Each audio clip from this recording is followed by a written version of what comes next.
You're listening to Co-op Radio, 100.5 FM and coopradio.org. It's 5 o'clock, and it's Metis Matters Radio time!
Travel. You can go into your Google Play Store and then download the Radio Player Canada app, and then you can listen to your favorite radio station, Co-op Radio CFRO 100.5 FM.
Everybody, welcome to Metis Matters Radio, the Country Go Out.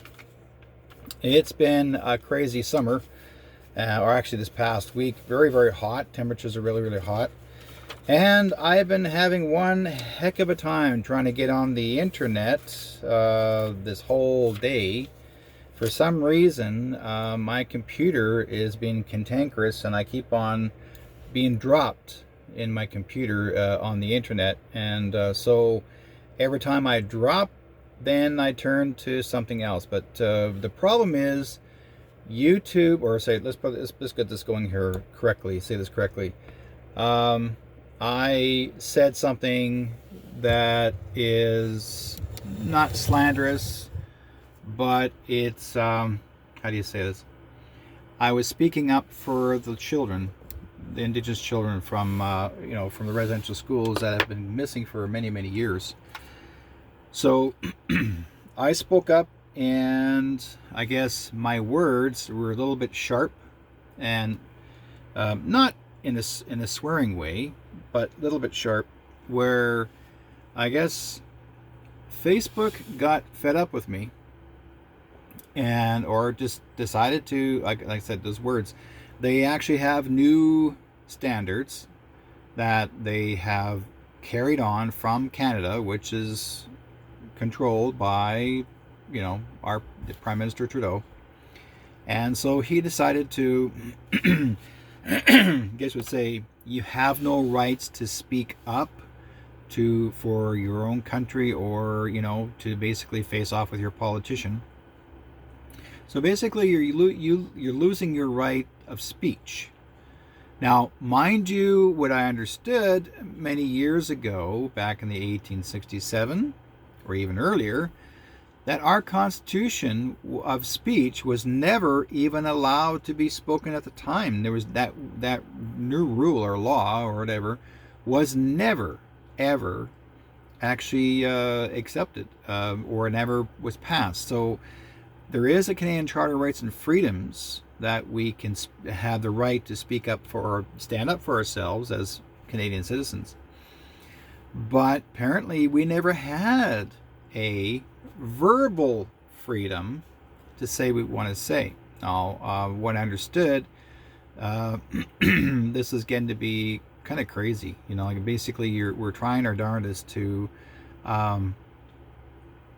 you know, as a country trying to speak up for our people, you know, our Indigenous people for years. And that's why a lot of the kids had lost their rights. A lot of Indigenous people lost their rights, and we're trying to come back to who we are, you know, our freedom of who we are as people, as a nation. And let's see if I just got dropped out on the YouTube. So they're saying try again. So yeah, I'm being dropped. I'm having internet problems, guys. This is being crazy, absolutely nuts. So I'm unable to get back in. So this is going to be a pre-recorded show to let everybody know what's going on, because right now I'm not being allowed to get on the internet. It's locking me out. My computer having glitches, and every time I'm, you know, cleaning it up and trying to get back in, it just won't let me do it, and I don't know why. So there is a problem somewhere, and just keeps on saying I have to clear.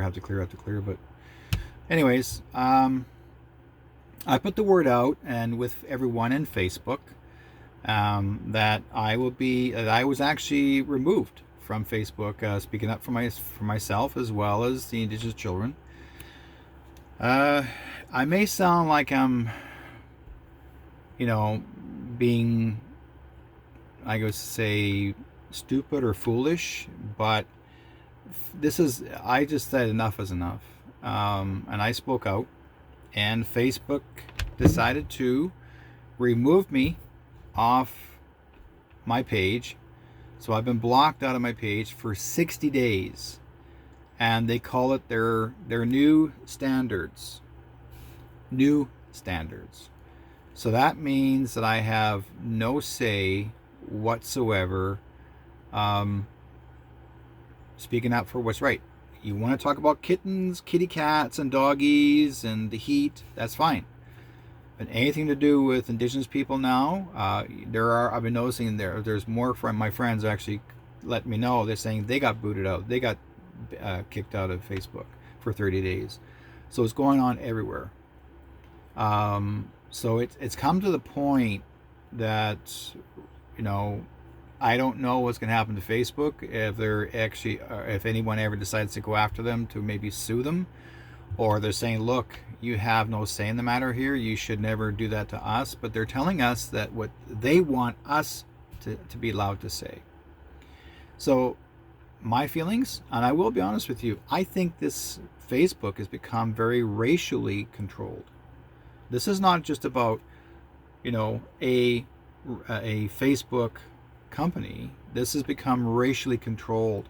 So they have come on board, I think, this ever since, and I will be honest with you guys, ever since the BLM actually started, this is where the motivation starts, from BLM to other people now. And then you see through the last year and a half, all the attacks to the Chinese, attacks to Indigenous people, attacks to Hispanics. It's come to the point that it's gone too far. I mean, really, it's gone to the point of whoever these social networks or whoever these governments are trying to do, or bad organizations, they want to split us up. That we should never even, you know, say anything, to keep our mouth shut. They ain't gonna happen. As far as I'm concerned, it ain't gonna happen, because, you know, we lost over, so far, We had another fire, another church burnt down. I mean, those of you may not know this, but we've had a lot of churches being burnt down, and we had 4 churches get burnt down already. And the thing is, there was never proof, these Catholic churches that were burnt down due to the missing Indigenous children that were found in graves from different locations, whether from British Columbia, to the U.S., across the east coast of Canada, and back here again. They found more children in another residential school, that more unmarked graves. The priests and the nuns were evil. You know, folks, they were told to do this. They were told to, and I'll be honest with you, there are so many kids now today. The children today in our schools have no idea what the real horrible truth that has happened in the past. Everybody keeps on being told that the government says, oh, well, they died of a virus, or they died of starvation. Most of them died of starvation because the priests wouldn't feed them because they were tortured, or they were tested by the military to be used as guinea pigs, experimentations. That's been ongoing. I have the proof, many proofs. Okay?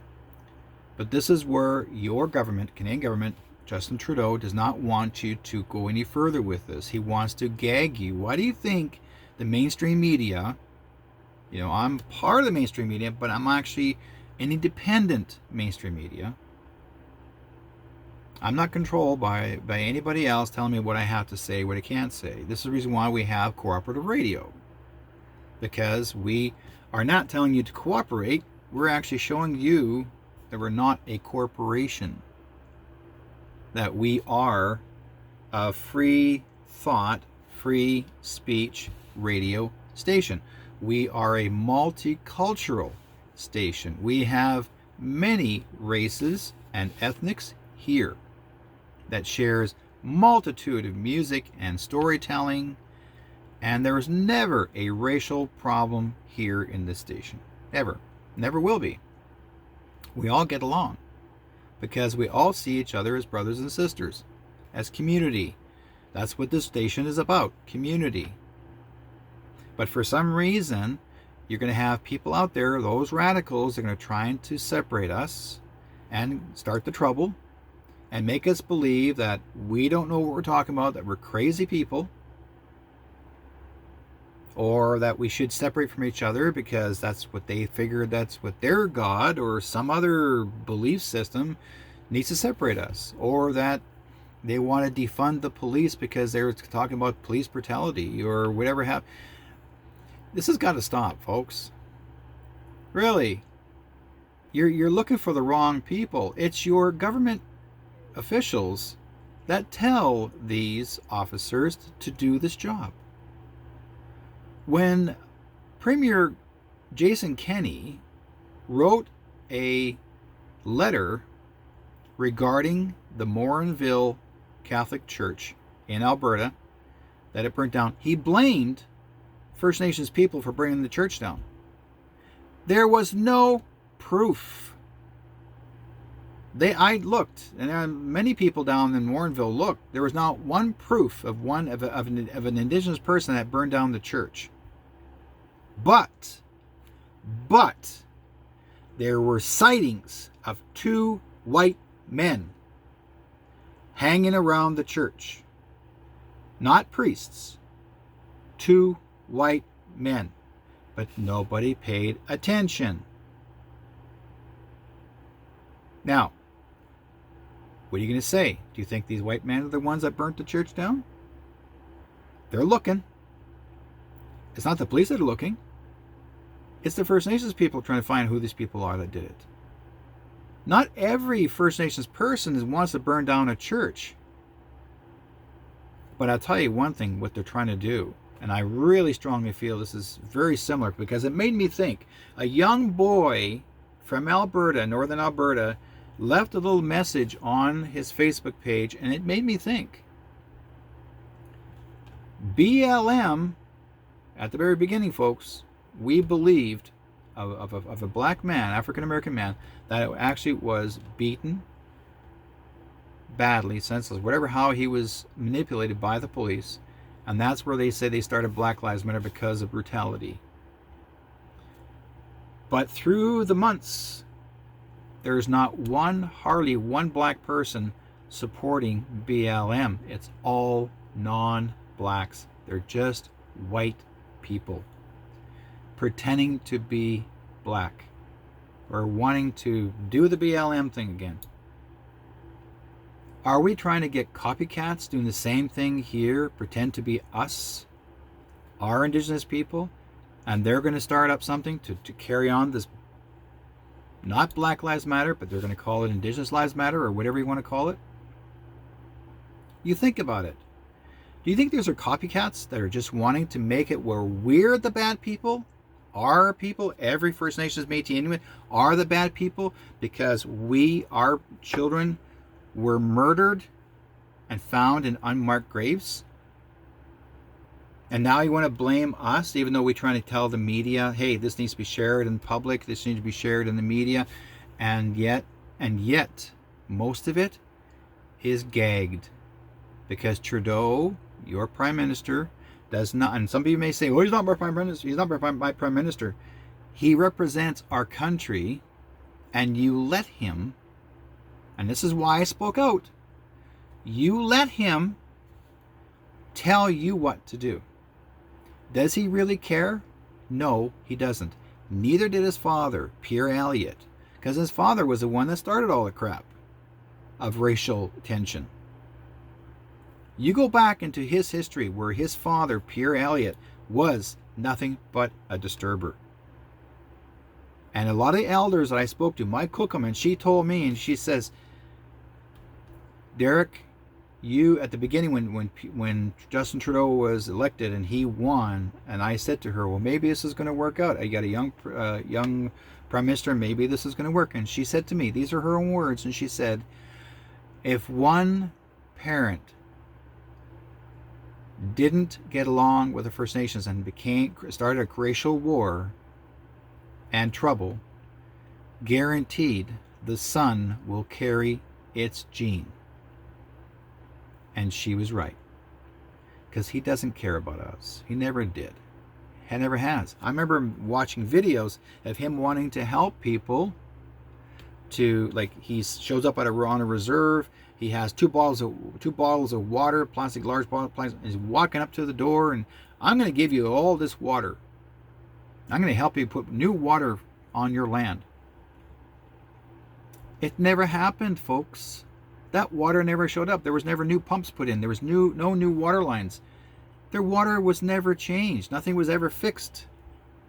Those are they called undone promises. They're political promises that lie to you. That's how they get themselves in. And we want to believe it. We really want to think that he's sincere. Oh, well, we're going to help you. Because we were the final vote that needed him to be in. The final vote. We were the final. We were the beginning of giving him, or I guess others, to believe that he's going to help us. So then he decided to bring in more Indigenous politicians to be by his side as Liberals. And I remember the time they made such a big deal about it, bringing more Indigenous women in, and bringing First Nations women in, men. They were more accepted. And then later on, when things began to get rocky again, when there's so many investigations, internal investigations, the SNC Lavalin, the WHO, and more, suspicion, guess what? What did Mr. Trudeau do? He covered it all up. He kept everything quiet. But he had to try to silence every Indigenous person. And they refused to silence. So either they stepped down, or possibly they could have gotten threatened and said, if you don't do as I tell you, you're gone. Well, guess what? Some of them actually did tell off Trudeau and called him many swearing words in Parliament, because they know the truth.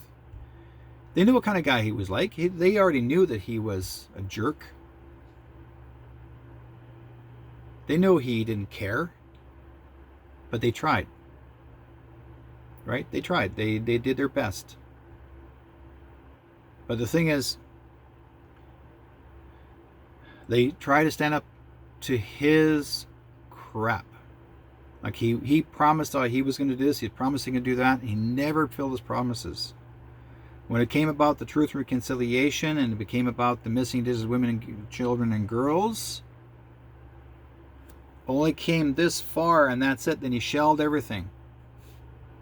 He felt that was enough. And even when Harper was in government, Harper didn't want to go any further with the politics. Didn't want to go any further with them, because he said, and I remember listening to him on the radio when the political thing was coming on between the Conservatives and the Liberals, and Harper said, people said to him, you need the Indigenous people to give you the support to vote you back in, to keep you in, because actually it was a very large count of us, our people, to do the final count. And guess what? Harper said, we don't need them. The rest of Canada will take care of it. What did Harper do?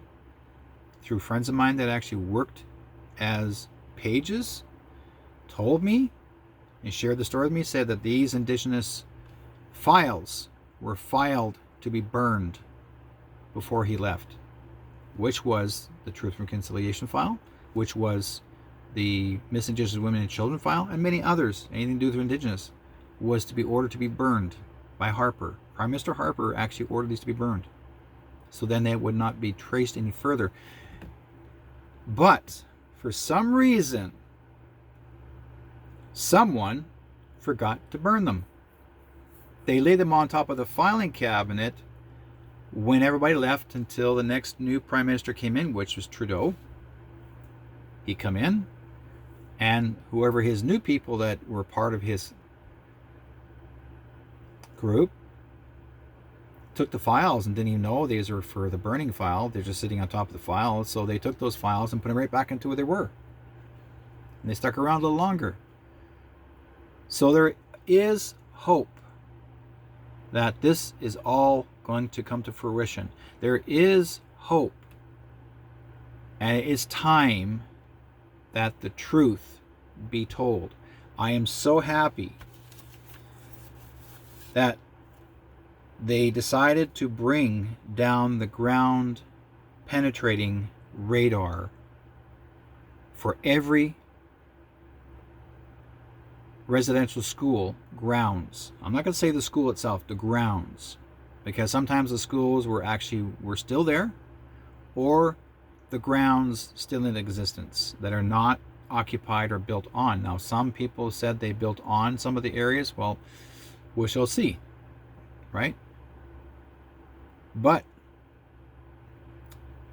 knowingly right now, what they've already done so far, are finding more bodies, skeletons of kids, children, every location so far. There's over 136 schools, Indigenous First Nations. There's actually 136 schools of residential schools in Canada, 136, and that's not including the day schools. Okay, I'm not talking about regular common schools. I'm talking about the Indigenous day schools. That's not counted either. So there's more. Much more. Now, even though the show is pre-recorded, but I want to get this out to our listeners. You know, you might like me or hate me, but I'm telling you guys the truth. What I see and what I've been told, I'm informed. I get my sources correctly. True intel. Okay, these are people that are showing me or telling me what's going on. I'm not saying that the media doesn't. I'm not saying the media doesn't do their job. What I'm saying is the media does not want us to tell the truth because they're told not to. Justin Trudeau owns CBC. You guys know that, right? He owns it. He bought the company. He bought CBC. He owns the broadcastings. So he controls everything, the media, mainstream media. He controls that. He tells them what he wants them to know. and what to say. Why do you think some of these independent news people that show up in Parliament are not allowed to be there in the building to interview any of these politicians? Because they're telling the truth. And there's quite a few of them that are very good people. If I was there myself, I would do it. And guess what? I would probably got turned away because they know that we share and tell the truth. They don't want us there. When something is going down and is being deeply investigated, because you ask them strong, tough questions. Because we don't want politicians that double talk. We want politicians to tell the truth. We want people that are supposed to be leading this country, supposed to be helping us, not telling us what to do. Because pretty well almost every politician you have, every province is telling you what to do, is telling you what to do. That you're going to go to jail if you don't do as they tell you. You're going to be in trouble if you don't do as they tell you. Excuse me? I didn't know that we were children again and treated like children. If you think about it, folks, just think about it. Do you like to be treated like a child in your home, and you're a full-grown adult, you got kids of your own, but your government's telling you how to live, how to walk, how to talk, how to do anything, go anywhere? Oh no, you can't. No. I said so. They're dictators. And this is what their major goal is. This is what Trudeau's major goal was, to be a dictator. He even said it. He admitted it on video. He admitted it. I'm going to be the very first dictator of Canada. That's my goal. I'm not going to be just a prime minister. I'm going to be the first dictator. I want to be like China. I want to dictate this country. I'm going to tell them what to do. That's my goal. And that's what he did. He admitted it. But you sat there and listened and smiled. Oh, okay, that's okay. Oh, that's fine. Oh, no, that's just Justin. Give me a break. So, there are so many people right now, if you think about it, folks. Kamloops, Brandon, Manitoba, Regina, Saskatchewan, Leastock, Saskatchewan, Carlisle, Pennsylvania. We have more places now in Alberta. And they're going for, talk about hot spots. Literally hot spots. Even the temperature was as high in Lillooet this past week at, what does it say? It's 47.9 or 48.9. That's 115 or 120 or 21 in Fahrenheit. We actually beat the Canadian record of the most hottest, or actually BC beat the record of the most hottest province in the world pretty well, because Las Vegas, Nevada was the hottest at one time. We beat that too. The sun just came down and we became tropical, or maybe a desert. But that's exactly what's happened. The heat spells, and we lost. Where I live, in my area, in my neighborhood, we already lost 2 people because of the heat. They passed away last night. They couldn't handle the heat. 2 nights. The night before and as well as yesterday. They both died of heat exhaustion in my neighborhood. And these are elderly people that are in their 60s, 70s, and 80s. Just because they had no air conditioners in their homes. And when they want to buy an air conditioner, there's nothing in stores available. But there are also too, they were some people told them, "Oh, I can get you one that's used, $80, no problem." But when the guy called him up and says, "I'll buy your air conditioner," the guy goes, "No, I want $600 for it." What? He goes, "No, it's not for sale." He says, "You give me $600, you can have it." And then he died. No one had air conditioners. A lot of these places need air conditioners. If you're living in small houses, folks, whether it's in a mobile home park, RV park, one guy died in an RV, one guy died in a modular home. Not one of them had a air conditioner. And you should.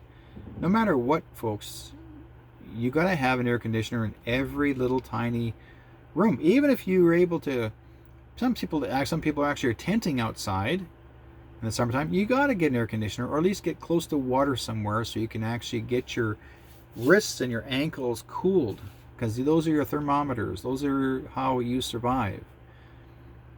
I learned my dad raised me, he taught me how to survive and to deal with the heat, because I'm from Manitoba, and Manitoba has always had its heat.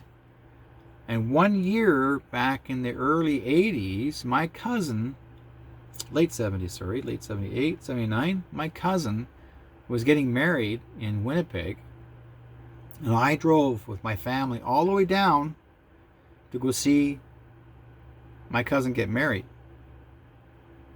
They had their wedding in the backyard, outside.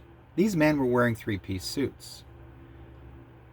The conditions of the weather back then, the highest, and don't forget now, we didn't go by Celsius. The highest was between 120 and 125 degrees in the backyard, and they're wearing three-piece suits, and everyone was drinking alcohol with ice. I think it might everyone, but most of the people now, you figured this out. Plenty of ice.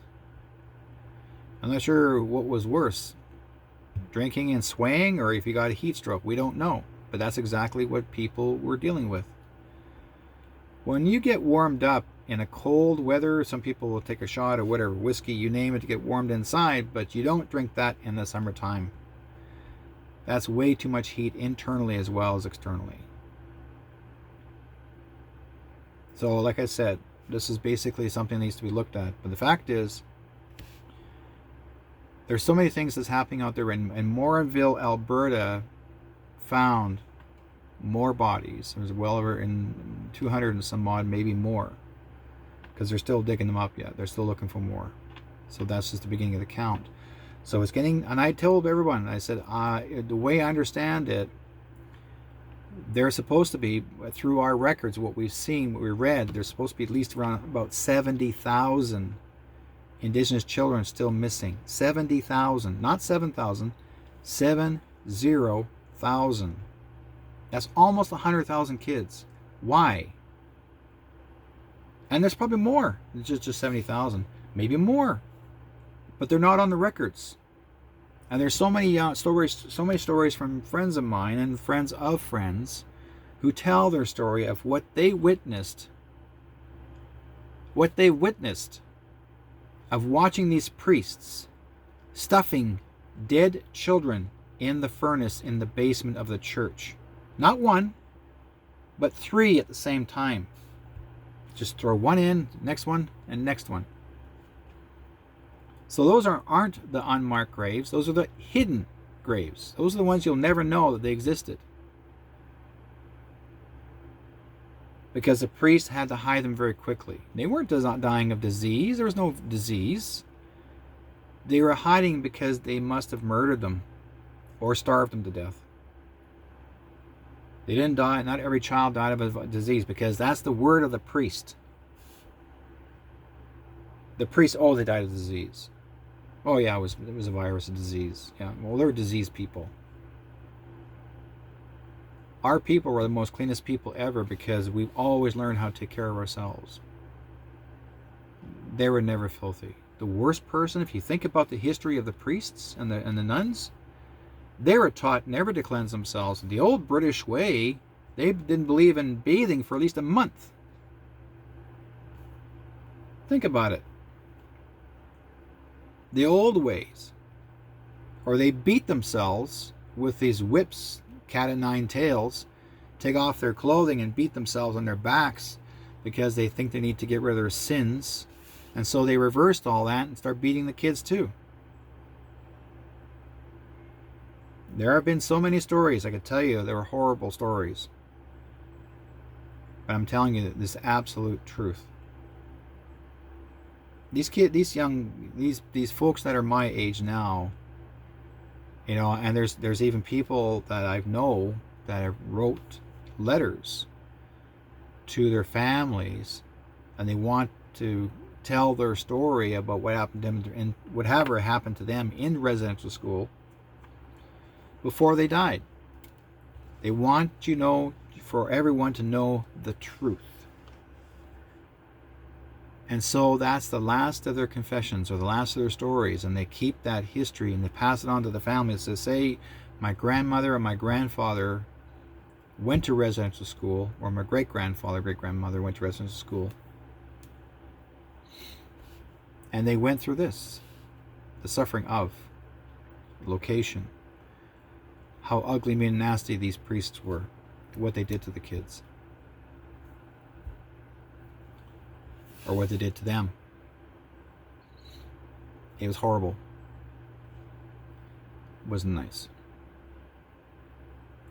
So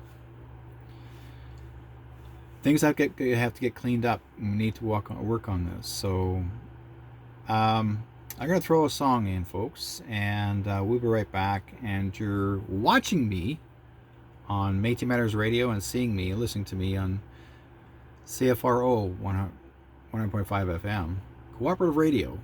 If you want to actually hear some of my own old recordings, you can go to the coopradio.org, and have a look on Metis Matters Radio. We'll be right back.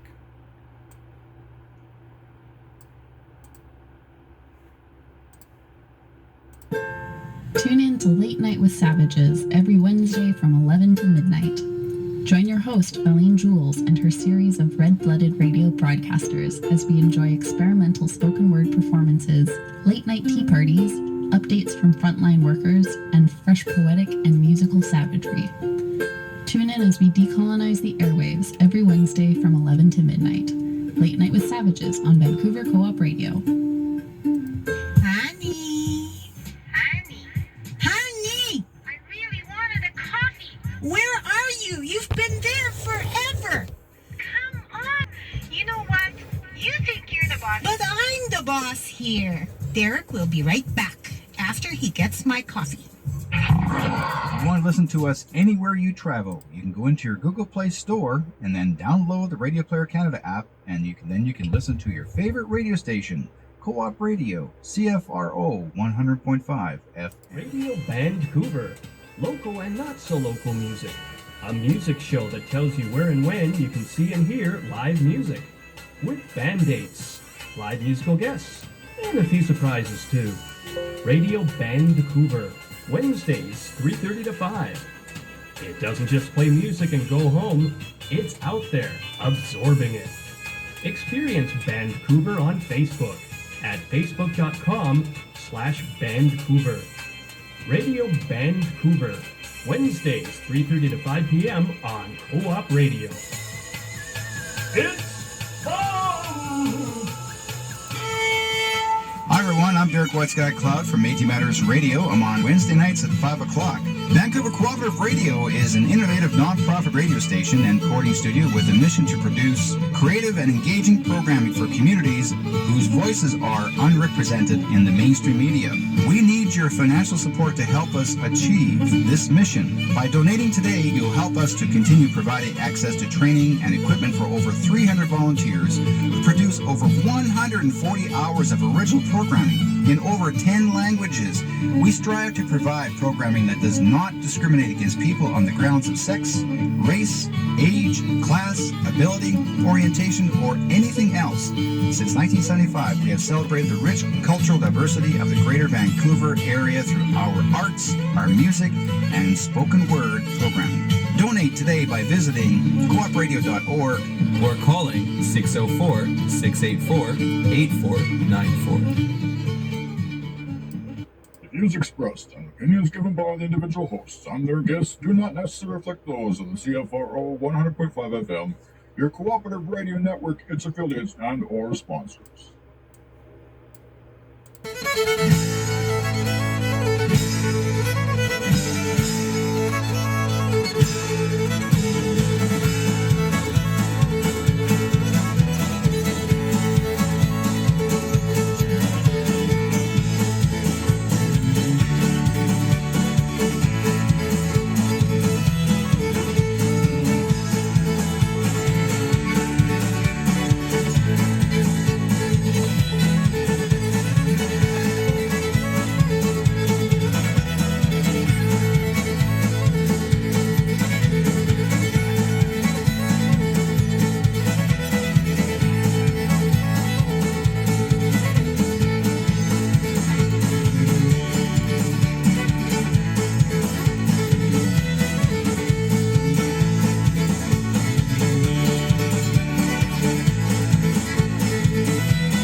That's our good friend JJ Lavalley, and the song is nice song. Jimmy's Breakdown. We already know that. Yeah, that song is actually based on his grandfather Jimmy, who that's what JJ decided to record it and did a wonderful job doing it. Anyways, I'm going to share a story with you guys. Let's see here. Oh, this is the wrong one I'm looking for. My goodness, I thought I had it here. There. Oh, where is that? Right here. There it is. Okay. Now, Regina is, it says that Regina residents painting educational mural honoring lost residential school children. And what they've done is they've actually painted orange hearts on the fence, which is kind of cool. So, Regina is in the beginning days of what is suspected to be a long drawn out heat wave, but that is not stopping the Métis woman from standing out in the sun for hours a day painting a heartfelt tribute to those buried in unmarked graves at Canada's residential schools. Desiree Terry is painting 215 orange hearts on a long 2.5 meter tall white fence in an alleyway behind 6th Avenue North in Regina. The bright hearts can be spotted from adjacent Argyle Street. Now, the 215 hearts represent the children, those whose unmarked graves were recently part of a preliminary discovery at the former Kamloops Indian Residential School in British Columbia. Terry, a Master's of Social Work student, first knew she wanted to do something special after watching a Saskatchewan Association of Social Workers webinar with Cindy Blackstock, Executive Director of the First Nations Child and Family Caring Society of Canada. Blackstock runs a project called Heart Garden.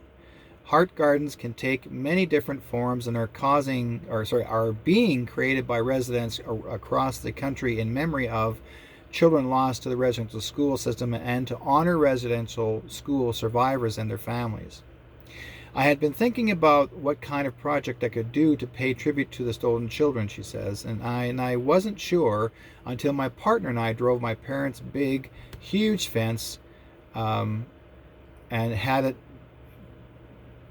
it had been tagged with graffiti, and shortly after my parents got a notice that it had to be taken care of, Terry said. So the graffiti contained an obscenity, and so was I. So I thought, okay, this is a big, beautiful black canvas that has a great opportunity to make a statement, and it's something that lots of people can walk by.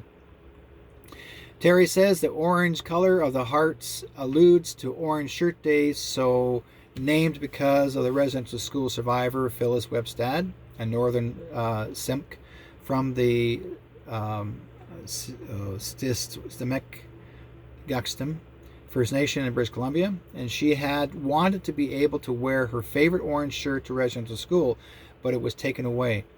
I felt that orange is a good color for honor survivors and the children who didn't make it home, Terry said.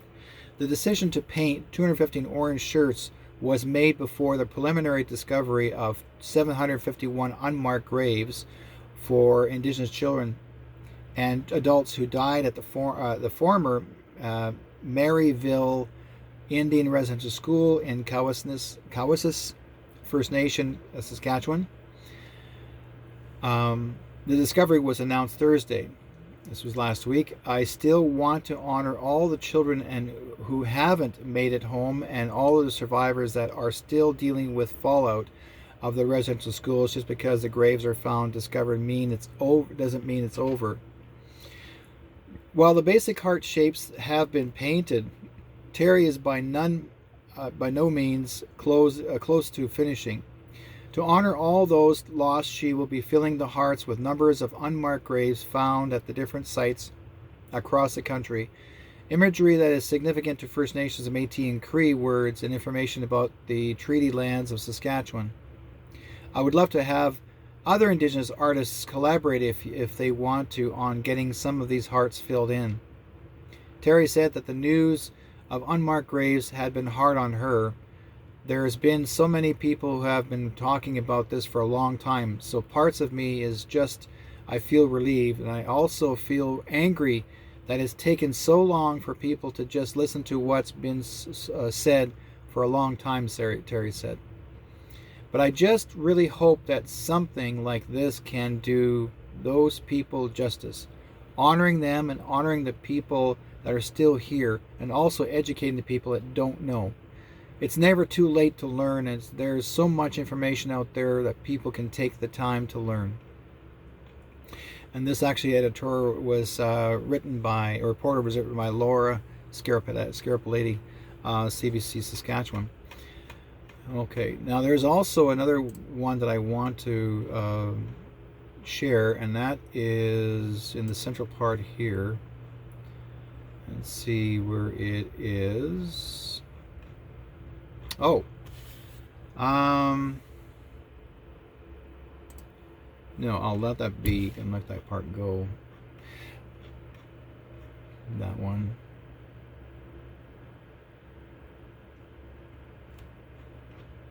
There it is right there.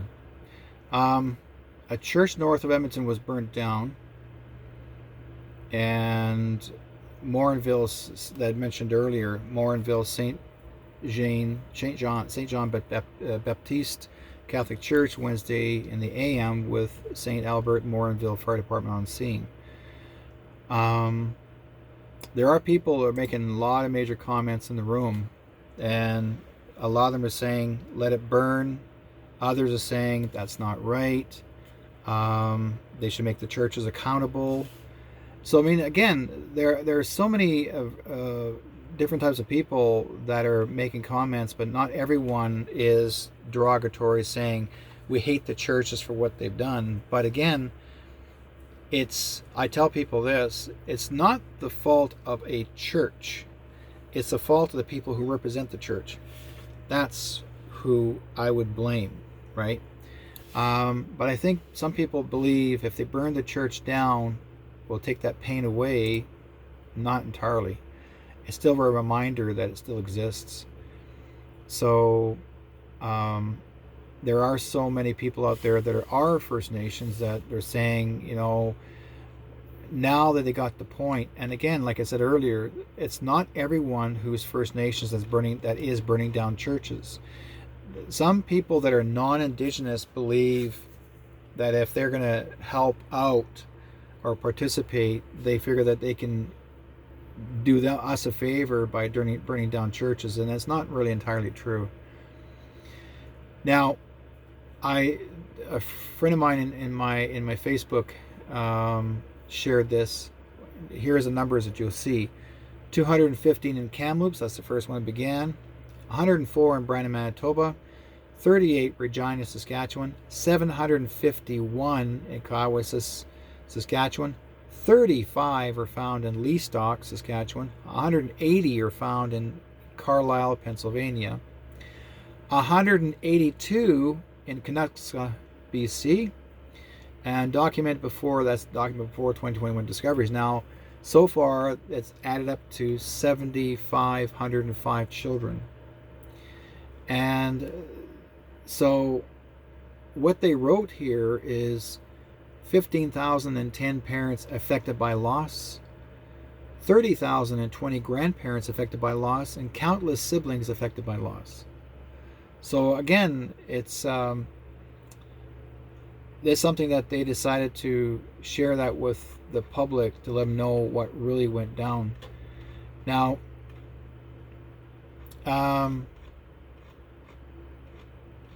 there was an editorial that I wanted to share with you. I'm wondering if I can find it here before the show program's over. But there is one that Alberta Premier Jason Kenney wrote. He wrote this letter, and somehow I can't find it unless it's been taken down. Facebook has been removing some of our stuff that we are trying to expose them for what it's worth.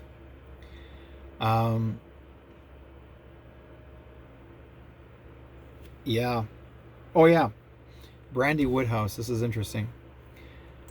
There's a huge line for new Indigenous owned stores in Polo Park to get some gear. Lots of non-Indigenous people are walking by, staring, probably wondering why such a big line. Other store owners standing outside their store watching the growing line up. That's right, you see us. They said that the shirts themselves, it says Every Child Matters, Indigenous people play a big part in economic growth as we are one of the biggest consumers. Pay attention. What it is that everybody now, there are so many people now looking for shirts to wear to help support, okay, the community. And none of these, there are a lot of stores that get these shirts made, but they don't put, they're not profiting on the shirts. They sell the shirts to the public, and then the money goes back into making more shirts for people. There's no profit in this. This is all to do with helping the community, so that there's awareness for the community, right? So that's what they're doing right now, and it's all over the place.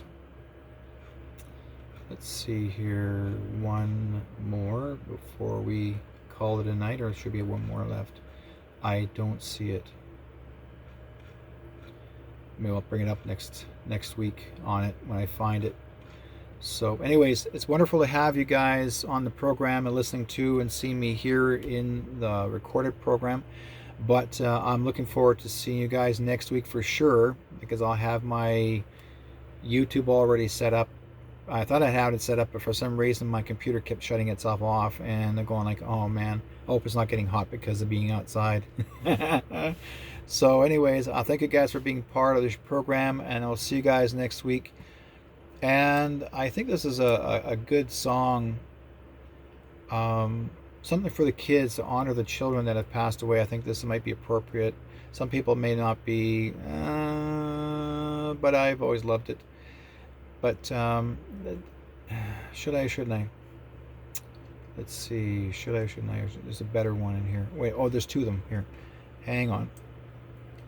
Where do we have that one? The song.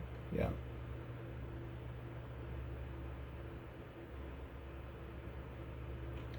Where are you, John? Yeah. Okay. We'll just go with this. Big John McNeil, and this is by Dallas Boyer. So guys, thank you very much for being on Metis Matters Radio, and we see you guys next week. Kwapatanina.